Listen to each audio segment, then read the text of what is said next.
Hello everybody, this is Chromisco018, and this is going to be my thoughts and recap for Blue Exorcist episode 23? Yeah, 23. And oh boy, we finally get the freaking backstory on how Rin and Yukio were conceived. But this is part of the anime only thing, so for all we know, this could not be true at all. As far as we can tell, though, it makes sense. So, yeah, take this information that is in these episodes with a grain of salt. Because, yeah, as far as we know, we don't get any backstory on their mother. I don't know if we get it in the manga.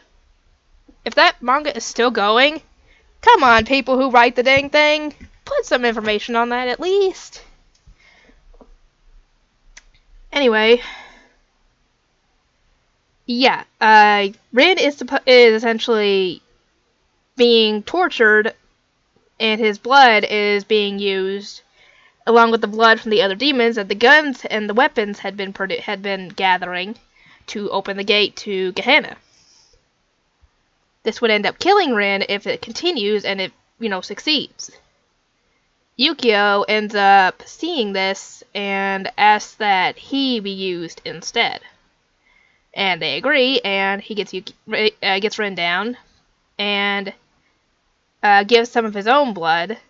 But when it mixes, that's when Yukio's full power as a demon is unlocked. Because, like I said, this would make sense if this happened after... the Season 2 thing, because in Season 2, only thing that we noticed about Yukio with the whole demon thing, him being a demon, is the eye thing. That should have happened first, and then his full power coming out, because that makes sense. Because you don't just have all the full power coming at once, and then in the second season just his eyes glow. That makes no sense. And I know, this is an anime-only thing, I know. But if it wasn't an anime-only thing, it would make sense to have it, be reversed. Anyway, yeah, when this happens, this ends up causing a lot of the exorcists that were on top of the building with them to be consumed by blue flames. I don't know if they all die, but yeah.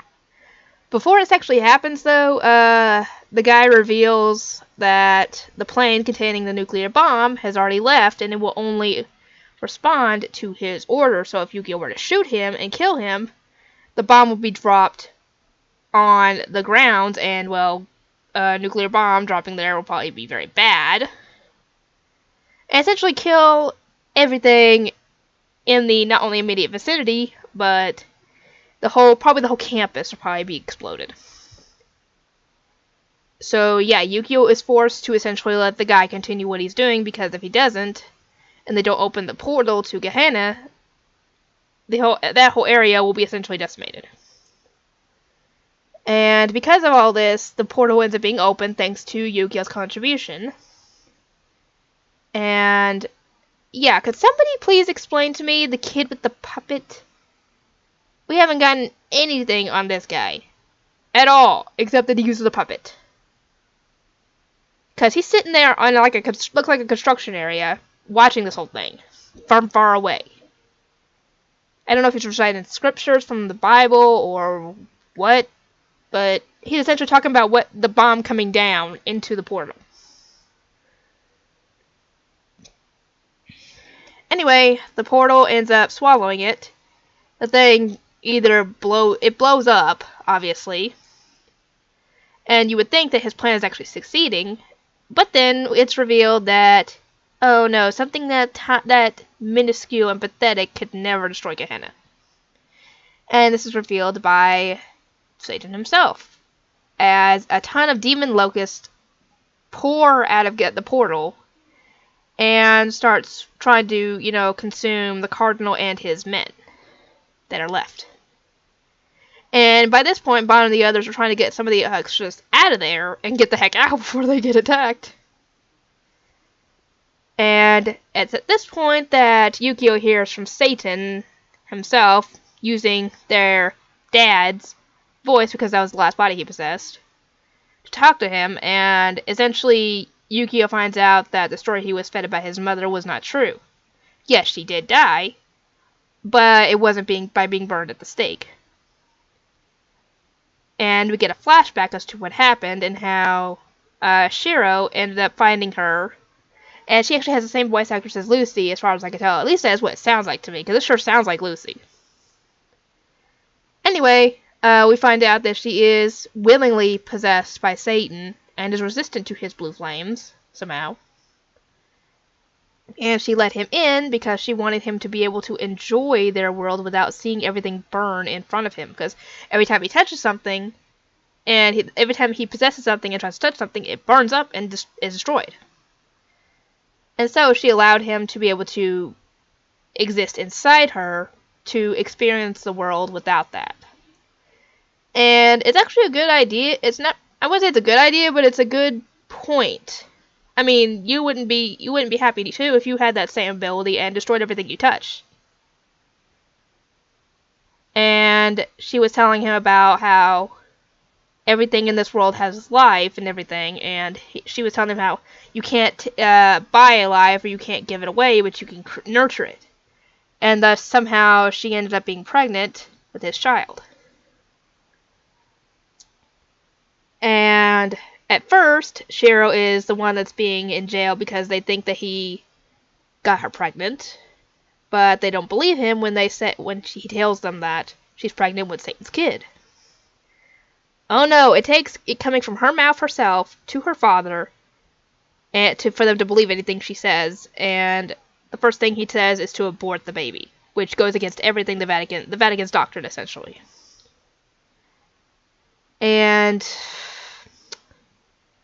essentially she goes on trial, and they find her guilty and go to burn her at the stake. Satan's not happy about this, so he tries to find another body to possess that can withstand it long enough for him to free her. And that's why the Blue Night happened, because he was trying to find a body to save Yuri. And he was able to free her with the barely holding out body of her father. And Shiro and Mephisto are sent to kill her and her child.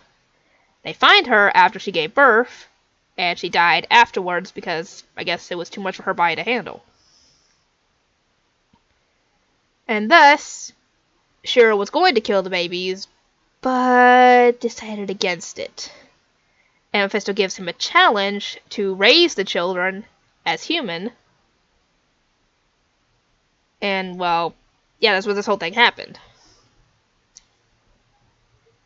And Yukio confronts his grandfather about this whole thing, did you do this? And he confirms, yes, he did, and that essentially the guy is a jerk, and he deserves everything he gets because he gets swallowed up by the portal.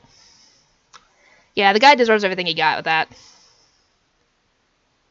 And now Yukio is possessed by Satan at this point. Yeah, we still got 2 episodes left, everybody. How's this gonna go? But like I said, this is an anime-only thing, so for those of you who read the manga, you're not gonna find this in there, as far as I know. Anyway, I hope you guys enjoy it, and I will see you all next time.